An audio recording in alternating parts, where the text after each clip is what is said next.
Welcome, one and all, ladies and gentlemen, to The Late Show. I'm your host, Stephen Colbert, and I'm being told is this true?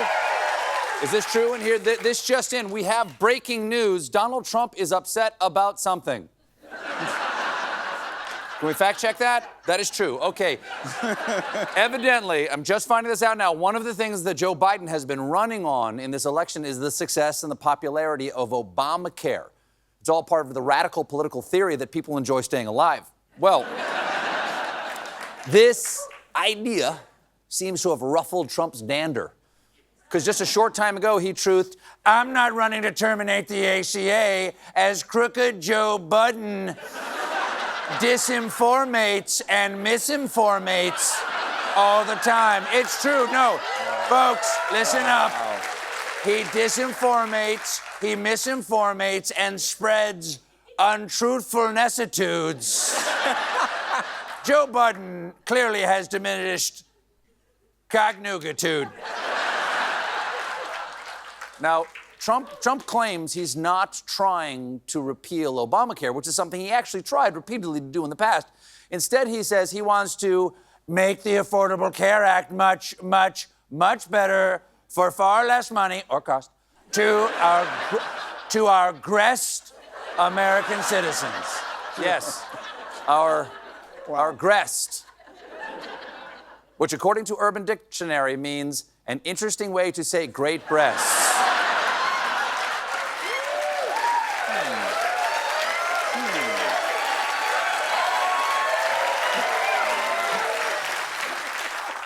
I'm guessing that one's not a typo.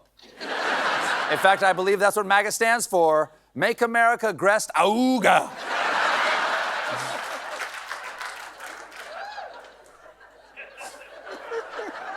You don't often get to say auga. I'm gonna linger on that. You know, folks, I consider myself a deep spiritual thinker. I frequently ponder the age-old questions like, why do bad things happen to good people? And why do good things ever happen to Donald Trump?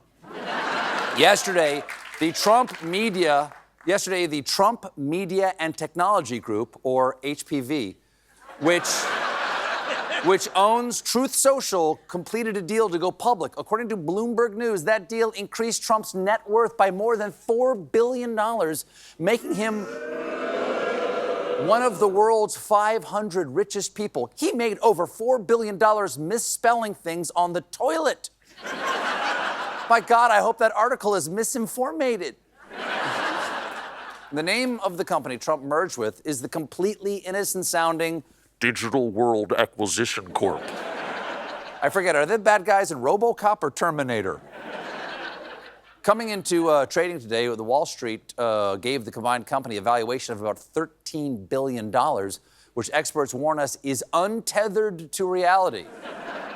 To give a sense of how bonkers that estimate is, Reddit was only valued at $6.4 billion at its IPO last week, even though it generated 160 times more revenue than Trump Media. Yeah, there's no way that Truth Social is worth more than Reddit. Truth Social doesn't even have one sub-channel dedicated to birds with arms. Can we just run that for the rest of the monologue? On top of that, in the first 9 months of 2023, Truth Social lost $49 million. And with results like that,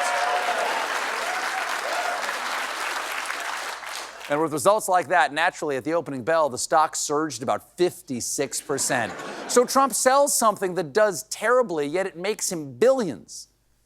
I like that business model. That's why I'm introducing my new product, Stephen Colbert's bathtub toaster. The tingling means it's working. Now, in fairness, you can see why investors might get excited about the company. Just take a look at their quarterly income statements. That is a rocket ride to the moon. And, okay, I'm sorry, I'm being told that's upside down. Okay, to add insult to there is no justice in this vale of tears, the company is traded under the ticker DJT. That is the height of narcissism. And I say that as a man who bolted his name to the side of this building. So, that's tasteful. That's not narcissism. That's not narcissism, because it's my name. How was Trump so lucky that ticker symbol, DJT, was available? Well, there wasn't a huge demand for it after he previously used it in 1995 for his hotel and casino company, which filed for bankruptcy and was delisted from the stock exchange 9 years later. But that wasn't his fault. He was trying to make money in the notoriously difficult casino industry. You know what they say, the house always files for bankruptcy. Now, no surprise, there's an alluring whiff of corruption around this whole deal, centered on secretive billionaire and guy at the food court who's just gonna sit here and watch you eat. Jeff Yass. Reportedly, Yass is a part owner of Digital World Acquisition Corporation. He's also a major investor in TikTok's parent company, ByteDance. Congress has been threatening to shut down TikTok unless it is sold by its China-based parent company. And the person who originally demanded that they sell was a guy named Donald Trump. He changed his mind after Yass met with Trump in Florida. Is that suspicious? Yes! Yes!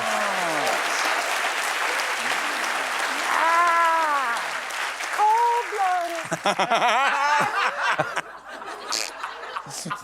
That was a blast from the past. Truth Social does have one power user. His name is Donald Trump, and yesterday on his app, Trump embraced the idea that he's kind of like Jesus Christ. In a post about his New York fraud case where he claims a fan came up to him and said, "It's ironic that Christ walked through his greatest persecution the very week they are trying to steal your property from you." Exactly. Trump is just like Christ. The Pharisees despised Jesus because Jesus had all that prime Dead Seafront property. Jesus was a brilliant capitalist. He's buying lepers at rock-bottom prices, healing them, then flipping them for big denarii. We all know how he got his initial round of funding, selling golden sandals. Now, speaking of people who are divorced from reality, there was a big announcement this afternoon from presidential candidate most likely to eat a stick of natural deodorant, RFK Jr. Jr. is getting heat from Democrats, who thinks he's trying to siphon votes away from Joe Biden, calling him a stalking horse for Trump. But I'm not sure that metaphor is apt, because at least horses wear shoes. Even Biden trolled RFK Jr. on St. Patrick's Day by posing with over 3 dozen members of the Kennedy family who oppose RFK's independent run. Wow. I haven't seen an Irish-on-Irish attack that vicious since the lines at every soft pretzel cart in Fenway Park.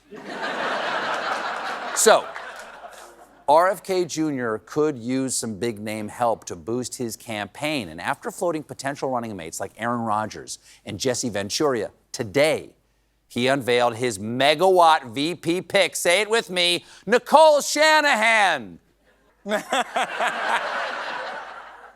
Now, what do we know about Nicole Shanahan? Well, her first name is Nicole, and this is actually interesting, her last name is Shanahan. Apparently, she's an attorney and entrepreneur who was once married to Google founder Sergey Brin. In fact, if you try to Google Shanahan, you just get a page that says, "Error 404, not found. I'm doing fine, bro. Better than ever." Why? Did she ask? So, just why? So why? Sure, big Shanaheads in here tonight. So why is RFK getting into these shenanigans?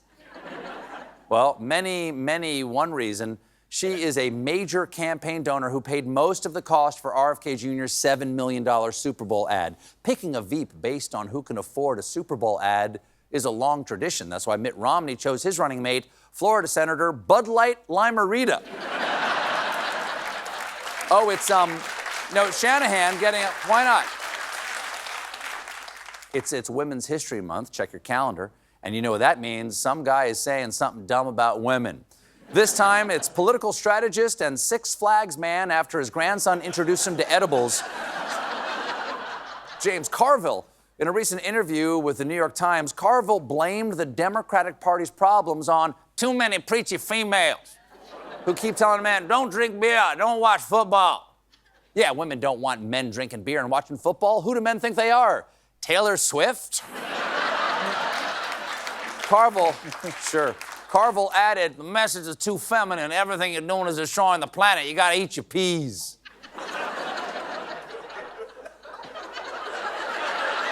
You gotta eat your peas? That sounds weirdly specific to James Carville.